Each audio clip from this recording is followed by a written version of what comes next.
Hello my friends, Asoka the Geek here, and for this review we're going to take a look at two new McFarlane Toys DC Multiverse DC Direct action figures. We have Wonder Woman and Superboy. So these figures fall under the DC Direct branch of the McFarlane DC license. You know, whatever. It's a different branch. It's been around for a while. It's just funny to me that there's so many sub branches, but there it is. These are not the only two figures in this wave. There is a Steve Trevor, which is a red platinum. There's also a platinum Superboy. I don't know if it's a red or a silver. I don't know. I don't really care about those. I would like to have a Steve Trevor, sure, but I'm not going to go out of my way to try to find him or buy him on the secondary market. These are the two that I really wanted, so I'm happy that I have these. I ordered these directly from the McFarlane online store.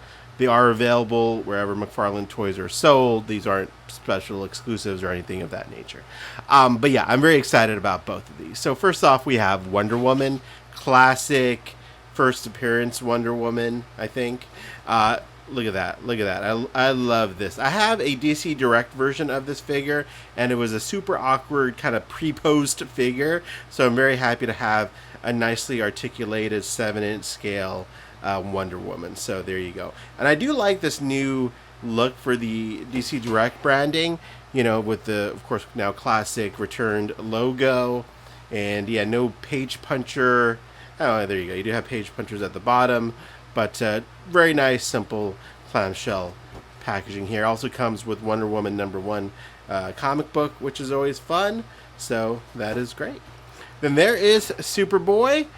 Man, I'm so excited for this.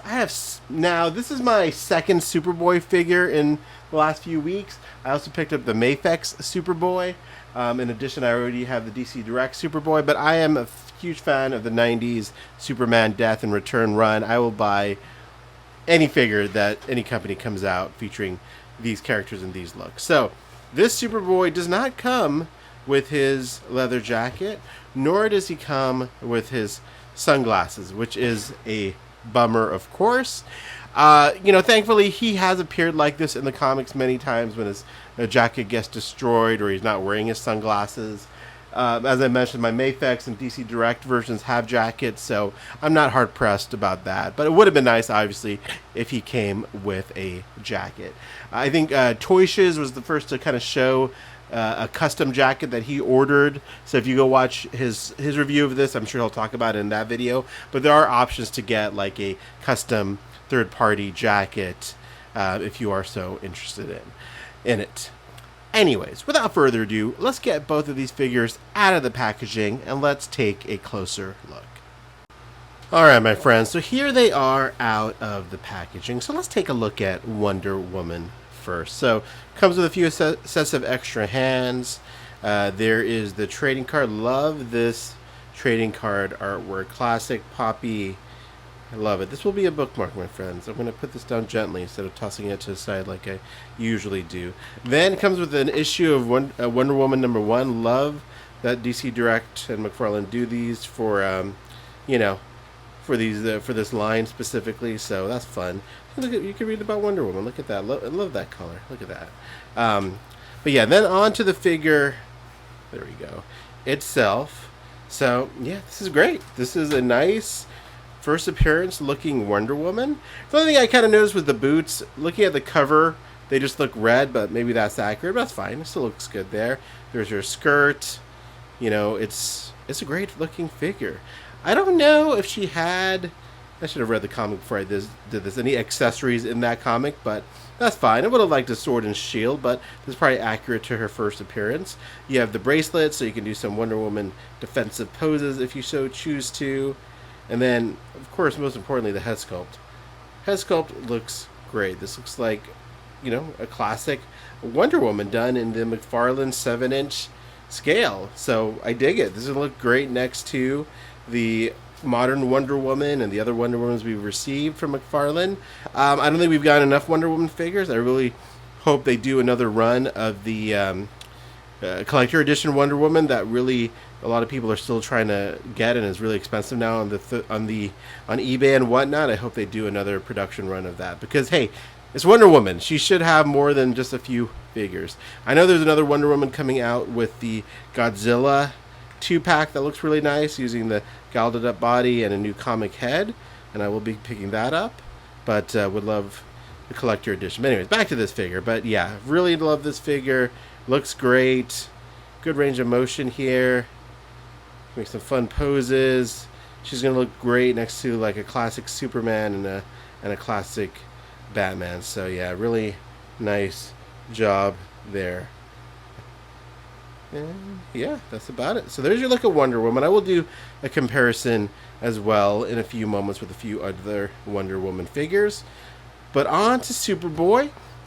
So he does come with an extra set of hands, as you can see. This is the trading card artwork. That's okay. Not my favorite, but, you know, that's fine. Then here is a copy of Superboy #1. Man, I have the original somewhere. I love this era of Superman and Superboy.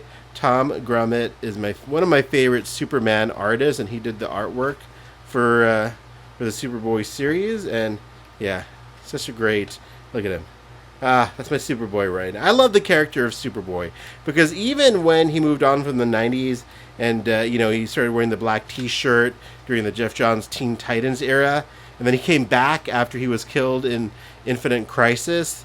That Adventure Comics series featuring Superboy, that is just one of my favorite comic book series of all time. Just a beautifully done series. So anyways, there's the comic, and then on to the figure itself. So I believe this is using obviously another body, but it works for this Superboy. I think I'll do a comparison and see how he looks next to Superman and whatnot. I think this is a good incarnation of him. This is a very classic looking 90s Superboy, all the way down to his gloves, the yellow around his suit there, around his wrists, the head sculpt with the fade. I like that they didn't try to do any, you know, anything wonky with this. It looks great. So this with Cyborg, you know, these are, I think, really nice, you know, figures from that era. The Eradicator, it works, the recent one they released, but we definitely need a more proper 90s steel. The one they did, I was never that happy with. I would love to see them do a 90s steel just to, you know, round off the reign of the Superman figures. We also need a proper black suit Superman, which I hope they do at some point. But yeah, I'm very happy with this. Again, I don't care. I mean, I would have liked to have a jacket and some sunglasses. That would have been fantastic, like another head sculpt. I mean, this should have been a collector edition in my opinion, because then you could have done the jacket, you could have done another head sculpt with the glasses on.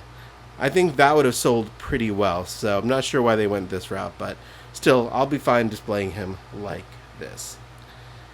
Alright, let's do some comparisons to see how these guys scale with some other McFarlane figures. Alright, so there's the new Wonder Woman in the middle next to the collector edition Wonder Woman, and still my favorite McFarlane figure, the Death Metal Wonder Woman. I love this figure so much. The head sculpt, the suit. Man, I just dig it. This is what I wanted from McFarlane, this kind of stuff. I love the classic stuff, obviously, but I love this sort of wild stuff that they used to do. And I know that's all based on Death Metal and Dark Knight's Metal, and a lot of people were glad when they moved on from there. But I wasn't, because I loved all of the Death Metal stuff. Anyways, this Wonder Woman looks great next to both of these. Obviously, you can kind of see how she's using a lot of the parts from this one. Looks like the legs, the arms, and all that are the same. So they obviously are using the parts from this one for another figure. It'd be great if they just did a nice re-release. I'm going to get off that soapbox now. But there you go. There's a nice little comparison with these two Wonder Womans. Let's see how Superboy fares up against a few other McFarlane figures. Alright, so there is the new Superboy in the middle next to Cyborg Superman. I'll call this the Brian Michael Bendis Superboy. That's from the relaunched Young Justice era, and I really like this Superboy. It's like a modern take on his classic costume, as you can see, so really like what they did here with this figure. But there you go, my friends. So there's a look at Superboy and Wonder Woman. Let's throw her in there just for comparison's sake, man, she just towers above all these other ones. But really happy with both of these figures. Hope we get more figures like this before the line ends. Glad, well, for me anyways, that these weren't red platinums. I know Steve Trevor is, so good luck finding that figure. How the red platinums. But anyways, there you go. Let me know if you have any comments or questions in the comments below. I'll of course do more content featuring these two characters, but for now, that's about it. Thanks for watching, and have a great day.